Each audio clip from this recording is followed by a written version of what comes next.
para evaluar la situación de Venezuela y la posibilidad de que debe intervenir la Corte Penal Internacional. Durante hoy, el tema que hoy vamos a discutir es la existencia de planes que pueden haber sido usados para cometer crímenes. Teniente Coronel, muchas gracias por participar en esta sesión pública. ¿Nos puede informar su nombre, su grado y su participación en el sistema militar venezolano? Buenos días ante todo, embajadores. Buen día, doctor Luis Moreno Campo. Mi nombre es José Gustavo Arocha Pérez, soy teniente coronel retirado del ejército venezolano actualmente en Estados Unidos después que escapé de prisión. Comencé como todo joven venezolano que aspiraba a obtener un título universitario a muy temprana edad. Ingresé a la Academia Militar en 1986. En otras palabras, fui compañero de muchos de los oficiales que están ahorita en cargos de poder en la administración pública.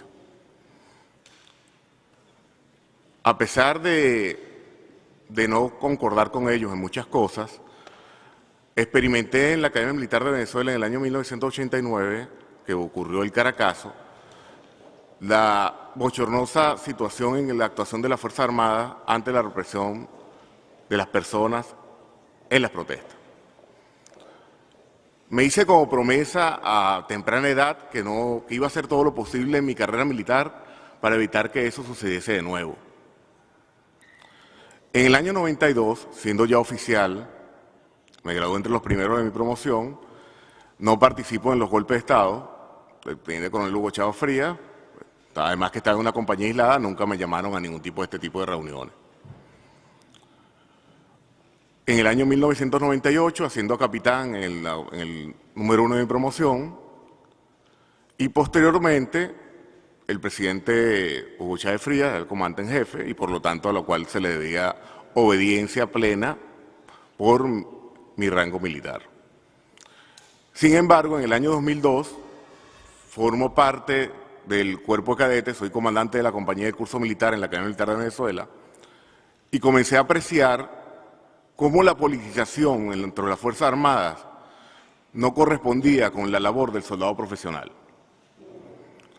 A esa instancia solicitó mi baja, pero me fue negada porque no podíamos dejar, palabras del director de la Academia en ese momento, que las Fuerzas Armadas cayeran en manos de personas totalmente politizadas y con ideologías contrarias a lo que establece la Constitución en la República Nacional Venezolana.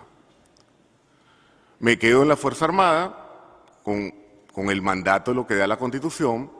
Sin embargo, mi actitud en contra de esta politización y la involucración de muchas veces de personal extranjero entre las Fuerzas Armadas generaba siempre la sensación a los miembros del alto mando militar que yo no era una persona confiable. A pesar de ello, siempre ascendiente en los primeros lugares, pero en el año 2007 tuve una participación cuando el presidente quería hacer la reforma constitucional en lo que yo me había prometido desde que era joven, evitar una confrontación entre las fuerzas militares y la población. Es por ello que conocí a John Goycochea e hice contactos entre los jóvenes estudiantes y el medio militar, para evitar así diferentes confrontaciones. Entre ellos estuvo el general Baduel en estas conversaciones. Posteriormente, ya bien sabido de todos, el presidente Chávez tuvo que aceptar su derrota en el 2007, pero ya yo sabía en ese momento que mi carrera estaba terminada. A pesar de estar en una buena posición de comando, en un número de promoción, comenzó la persecución. Entiéndase, comencé a ser objeto de sinnúmero de investigaciones y llevado a los tribunales militares. Fui objeto de 3 investigaciones. Una por insubordinación, supuestamente en el año 2002, donde el expediente era una sola hoja. Otra por una investigación administrativa de un cargo que había entregado hace más de 4 años, por motivo de una investigación que le estaban haciendo a una persona que posteriormente hablará en este recinto. Y la tercera, por lo que comentó el capitán Nieto, porque el cargo que yo ocupé en la Compañía Anónima de Industrias Militares fue el gerente de finanzas, por haber ejecutado unos pagos que yo no tenía que ver en ninguno de ellos, nada que ver en esta situación. Sin embargo, el objetivo no era ese, el objetivo era simple y llanamente tenerme investigado, disminuir mi capacidad de liderazgo y sobre todo tener la posibilidad de que en cualquier momento ellos pudieran meter preso. Y les comento que una de las particularidades en mi país es que si usted realmente cometió un delito, usted está preso. Si no está en esta actitud de que lo tienen como que investigado y lo dejan investigado por años y años y años, como una cuerda que se aprieta o se alarga en función de los intereses de la justicia, si se puede llamar así, en ese momento. Yo decido pedir la baja en el 2009 porque ya mi situación dentro de la Fuerza Armada era insostenible y decido hacer vida propia en la vida privada, hago una compañía de tecnología y comienzo a dar aportes en campañas electorales. Inicialmente trabajé fuera del país, en países como Honduras, Guatemala, Ecuador. Cuando regreso a Venezuela a trabajar, comienzo nuevamente a trabajar tanto con el gobierno, en diferentes salas situacionales, y con conversación nuevamente con los jóvenes del movimiento estudiantil, que ya para este momento era más activista político, en Venezuela. Y llegó el 2 de mayo de 2014. El 2 de mayo del 2014 fue el día que no solo perdí mi compañía, perdí mi familia y perdí mi dignidad. El 2 de mayo del 2014, saliendo de mi oficina, recibo una llamada de un ingeniero que trabajaba conmigo diciéndome que estaba una comisión de la policía política en mi oficina. En ese momento entró en mí el gran dilema ético: ¿me devuelvo o no me devuelvo? Decidí en ese momento devolverme con un solo objetivo: que no se llevaran preso a nadie dentro de mi oficina. Si en todo caso, si quieren llevarse preso a alguien, porque sabía que iba a estar detenido, que fuese mi persona. Pero ninguno de mi oficina tenía ningún tipo de relación con las actividades que pudiese eventualmente mi persona estar haciendo. Lastimosamente fallé, porque cuando llego a la oficina, mi oficina fue totalmente allanada, sembraron, por decirlo de esa manera, colocaron diferentes cantidades de dinero que no existían en el escritorio de mis socios y me invitaron, por decirlo de esta manera, de forma elegante, junto con un ingeniero, se llama Vladimir Araque, a una entrevista con unas pistolas en la nuca. Fui llevado a la sede del Servicio de Inteligencia Bolivariano Nacional, SEBIN, y puesto preso. En condiciones totalmente infrahumanas, con 20 personas dentro de una celda de 5×3, donde la gran mayoría para ese momento eran jóvenes que ni siquiera conocía, y allí conozco a Rosmi Mantilla, que lo estaban acusando de que yo le estaba entregando dinero y que yo lo estaba financiando el terrorismo. Posteriormente soy trasladado a una celda, a un lugar donde se encuentran las personas de más valorosidad dentro del gobierno, es decir, narcotraficantes, presos políticos anteriores y los nuevos presos políticos. Lo que quiero decir con esto es que este es un lugar de alta seguridad. Sorpresivamente, fui arrestado nuevamente. Me explico, llega una comisión comando, me lleva de esta celda y me traslada para otro lugar. Un lugar que nadie conocía. Yo preguntaba, ¿para dónde me llevan? Nadie me daba respuesta. Fui esposado en la parte de atrás, es decir, tratado como un criminal y llevado a un lugar en Caracas, 5 pisos bajo la tierra. Cuando yo entré a ese lugar, lo que recuerdo es al guardia diciendo, ha entrado un muerto a la tumba.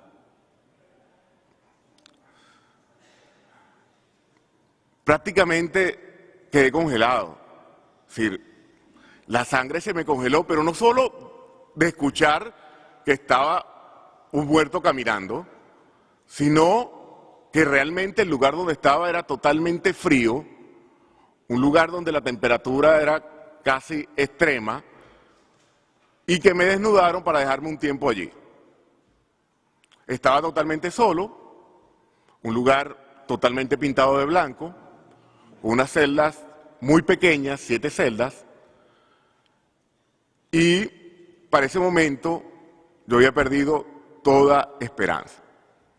Yo de verdad pensé que más nunca iba a ver a mi familia, porque no tenía sentido, ya yo estaba preso, estaba en una celda, un lugar de alta seguridad y que me lleven a un lugar secreto sin que nadie sepa en dónde yo me encontraba.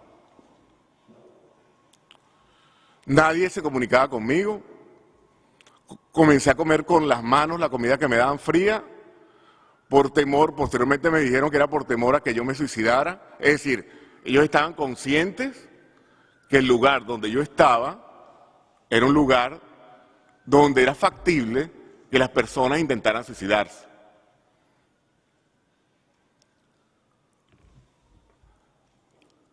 No tuve contacto, como les comenté, con nadie, por cierto tiempo, no tenía reloj, no tenía manera de saber qué hora era, lo único que yo escuchaba era el paso del tren, que cuando se detenía era porque imaginaba yo que se terminaba el día y cuando avanzaba era una nueva jornada. Y solo esperar que en algún momento me colocaran la comida en la puerta de mi celda.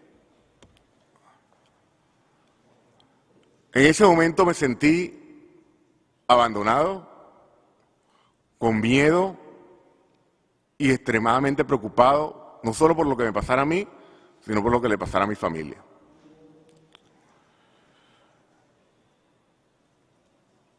Y eso lo aprovechaban ellos en los interrogatorios, pues es lo que ellos me decían siempre.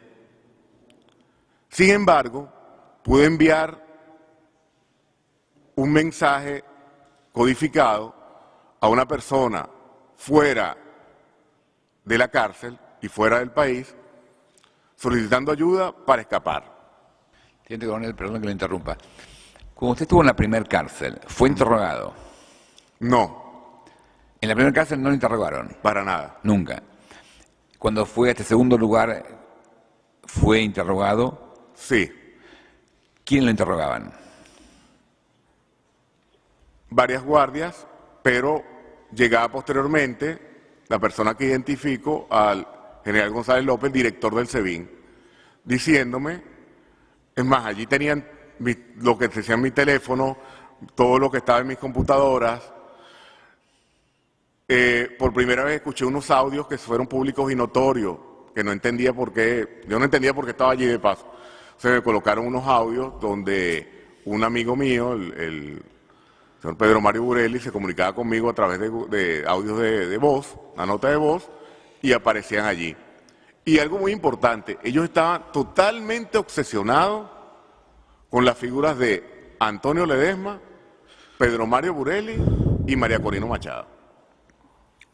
Es decir, como yo los conocía, a Antonio Ledesma nunca lo conocí, no sé, salvo que es el alcalde de Caracas, pero ellos, como tenía comunicación, mi persona, con Pedro Mario y como María Corina, también con María Corina, y la fiscal Luis Ortega Díaz los está investigando a ellos, entonces tenían o pretendían que yo colaborara con ellos, con lo que ya ellos tenían en sus manos.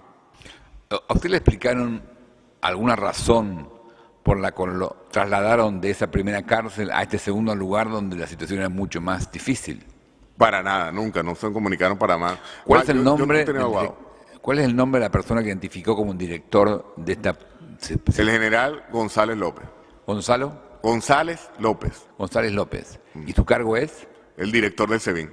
Director de SEBIN. Sí, señor. ¿Y él lo interrogó personalmente en este? Él me visitó y fue a hablar conmigo en múltiples ocasiones mientras yo estaba en la tumba. ¿A usted lo interrogaba en su celda? Me sacaban a otro lugar, Que estaba en la misma dependencia. en la misma dependencia. ¿Estaba cerca? Estaba cerca, Estaba en el mismo. Usted dijo que eran 5 pisos bajo tierra. 5 ¿Su pisos, celda en el estaba mismo piso, en el mismo piso. En el mismo piso. Sí. Es decir, los interrogatorios del general Sí, eran. porque para ese momento yo estaba solo en ese lugar. Usted era el único preso. Era el único preso para ese momento. Y él le explicó. Usted dijo que él se centraba su interrogatorio sobre estas personas. ¿Le explicó por qué o qué era lo que buscaba? Él buscaba, para esa época, posteriormente yo, cuando salgo, me entero un poco de las noticias que estaba pasando. Creo que para ese momento yo lo estaban acusando, la fiscal Liz Ortega Díaz estaba acusando al señor Pedro Mario Burelli y a María Cornelia Machado de un supuesto magnicidio. Magnicidio. Sí. Los estaban investigando por magnicidio. Exactamente. ¿Usted Y tiene hasta algún- montaron un show con unos emails, unos correos electrónicos. Entonces ellos consideraban que conmigo iban a tener la persona ideal, ya que tenía contacto con ellos, para acusarlos a ellos de que estaban conspirando contra el presidente de la República. ¿Lo hicieron firmar alguna declaración a usted? ¿Lo obligaron a firmar alguna declaración en este contexto? Sí, por supuesto, posteriormente. Sí. Pero posteriormente, después que pasaron muchísimos meses y después que yo me aseguré que efectivamente la persona a la que le mandé el mensaje me iba a ayudar a escapar. Así que usted para salir de ese lugar tenía que firmar una declaración. Sí, esas fueron las condiciones que necesitaba yo, era que saliera de la tumba, porque de la salida, de escapar de la tumba es prácticamente imposible, pero tenía que salir de la tumba y después que saliera de la tumba yo sabía que podía escapar. ¿Había algún juez civil o militar que interviniera en su caso? No, yo no tuve la oportunidad de tener ningún tipo de abogado, de por sí mi familia intentó darme un abogado y ellos me lo negaron, y ellos me presentaron el abogado que yo tenía, era un mismo abogado del SEBIN. Perdón, pero usted no tenía abogado, pero había un juez que intervenía. Y el juez, sí, fui llevado ante un juez o ante una juez que lo único que esperaba eran las instrucciones del director del SEBIN. ¿Cómo sabe eso usted? Porque eso es lo que ella me decía, estoy esperando que me informen qué vamos a hacer contigo. La jueza le informó a usted que estaba esperando Sí. el informe del SEBIN para ver Sí. qué hacen con usted. E igualmente el fiscal, que siempre me repetía cada vez que me veía, que por supuesto, ustedes me están viendo ahorita, porque yo tenía como 30 kilos menos, Perdón. me veía que él no tenía, que yo no tenía nada, es decir, que lo disculpara, pero que estaba cumpliendo instrucciones Luis Ortega Díaz. El fiscal le decía que estaba cumpliendo instrucciones de la fiscal Ortega Sí, Díaz. sí, Y que no tenía prueba contra usted, pero tenía que dejarlo preso. me tenía que dejar preso. ¿Esto fue antes de que lo enviaran al segundo lugar? No, en el segundo lugar, en la tumba. En las tumbas. ¿A usted lo sacaban de su prisión para llevarlo al juzgado? Sí, pero fue nada más para firmar la declaración. 6 meses después que estuve allí. Entonces, durante el periodo de 6 meses que usted estuvo en las tumbas, no tuvo entrevista con ninguna persona ajena al SEBIN. No. Con el fiscal sí. Varias veces fue el fiscal a visitarme. ¿El fiscal lo visitaba en las tumbas? Sí. ¿En lo mismo piso que usted estaba? Sí. Ahí me sacaban para decirme que tenía que colaborar con ellos, que si no colaboraba mi familia estaba en peligro, que si no colaboraba iba a durar allí, nadie se iba a acordar de mí, que nadie estaba pendiente de mí, que yo estaba totalmente abandonado y que mi destino iba a ser quedarme ahí en la tumba para siempre. Que por cierto, lo utilizan muchísimo. Ahorita está el general Baduel y aparentemente, por palabras del general Baduel, está un capitán que su familia está sufriendo lo mismo que sufrió la mía, sobre todo mi señora madre, que es una superviviente de cáncer, que tenía que ir caminando siempre y a que se burlaran de ella cuando iba a preguntar por mí. Porque uno está desaparecido. Es decir, uno en realidad está muerto en vida cuando uno está en esa situación. Sí, eso lo quiero aclarar un poco más. Cuando usted estaba detenido en la primera cárcel, ahí estaba formalmente bajo la custodia de un juez. Sí, Y usted lo vio al juez en el juzgado. sí, fui a su juzgado y le pedí por favor al juez que liberara al ingeniero Vladimir Araque, que no tenía nada que ver. Sí. No importaba, eso no importa, porque tenemos que ser una cantidad, tenemos que ser un grupo. ¿Qué le decía el juez en ese primer momento? ¿Era el mismo juez que estuvo después? No, fue otro juez. El juez posteriormente declinó la causa. Ese juez declinó intervenir. Sí. ¿Ese juez le dio alguna explicación? No, nunca. No fue capaz nunca de explicar nada. ¿Y el fiscal fue siempre el mismo? Siempre fue el mismo fiscal. Cuando usted lo trasladan a las tumbas, ¿hay alguna... ¿Su familia es informada? No, Nadie sabe... nadie sabe de mí. ¿Y en el expediente judicial queda alguna constancia de que usted ha sido trasladado? No, porque es una misma, la tumba queda en la sede principal del Servicio de Inteligencia Bolivariano de Venezuela, en Plaza Venezuela. Es decir, es una misma instalación del SEBIN. Por eso, pero esa... No, eso fue, nadie sabe de nada, eso es totalmente arbitrario. Y no hay ninguna constancia de que usted ha sido No. trasladado. Y usted, durante su prisión en las tumbas, ¿cuánto tiempo duró su prisión en las tumbas? 6 meses. Ahí fue visitado por este director de contrainteligencia. No, fui visitado por el fiscal y fui llevado al juez únicamente para la declaración. ¿Cuántas veces el fiscal lo visitó? Por lo menos 3 veces. ¿Y el director de contrainteligencia? Por lo menos 5 veces. ¿Estaban juntos en alguna ocasión? Ellos no estaban en la misma. Iban en diferentes El ocasiones. fiscal iba con mi abogado. ¿Pero el fiscal le pedía cosas similares al director del SEBIN? Era lo mismo, ¿no? Copia de papel carbón. El pedido Era igual. como el policía bueno y el policía malo. ¿Quién era el policía malo? El general, Y el fiscal era el policía bueno. por supuesto. Pero el requerimiento era el mismo. El mismo requerimiento. Entonces, cuando usted acepta firmar esta... Yo acepto porque ya estaba elaborado un plan para que yo escapara. Bueno, sí, igual, no es una declaración Sí, no, porque voluntaria. claro, pero es que igual, si no iba a escapar, ¿para qué iba a estar firmando? Ok. ¿Y con quién usted acuerda hacer su declaración? ¿Con el director de inteligencia? Con o el director. Con el director. Y Y de paso, sí, y algo muy importante es que el director me decía, porque yo le pregunté también, bueno, ¿y qué me asegura a mí que voy a salir de aquí? Me comentó que estaba en cuenta de mi caso el presidente de la República. ¿Puede explicar ese diálogo? Cuando yo le pido garantía, es decir, le digo que necesitaba, es decir, que si colaboraba, porque le expliqué al director del SEBIN, le expliqué lo que es el dilema del prisionero en teoría de juego, y le dije, bueno, si yo colaboro, yo necesito 2 cosas. Una es que salir de la tumba y otra que liberen al ingeniero. Y le pregunto quién me garantiza a mí que ustedes van a cumplir. Y él me dice que lo garantizaba el presidente de la República. ¿Y él le dio detalles de esto? Me dijo que el presidente de la República estaba en cuenta. ¿Estaba de acuerdo en el acuerdo? En cuenta, sí. Y entonces... Pero sí. el ingeniero no salió. ¿El ingeniero sigue preso? No, el ingeniero posteriormente fue liberado y se encuentra aquí. Finalmente salió. Salió. Entonces, luego de que usted aceptó firmar esta declaración, ¿qué ocurrió? ¿Cómo fue el trámite? ¿Qué pasó? Me llevan a casa por cárcel y en casa por cárcel, cuando las condiciones tuvieron dadas, me escapé. Así que usted lo pasan de la tumba a su casa Sí, con 3 guardias, 3 custodios. y ahí se escapa. Sí, señor. Y se viene a Estados Unidos. Sí, en un solo día. Muy bien. ¿Usted nos quiere declarar algo más? Sí. Dígame. Ya yo perdí, como comenté, mi familia. Yo estoy aquí, llegué hace 2 años luchando con lo que tengo, lo que pude tener, lo poco que me pude traer, trabajando fuerte. Pero mientras nosotros estamos hablando aquí desde la función privilegiada de este majestuoso lugar, hay muchos presos en Venezuela que están sufriendo. Hay muchas familias que sufren. Hay muchas madres clamando por sus hijos. Hay muchas esposas buscando a sus maridos. Yo creo que dejó la época de los lamentos.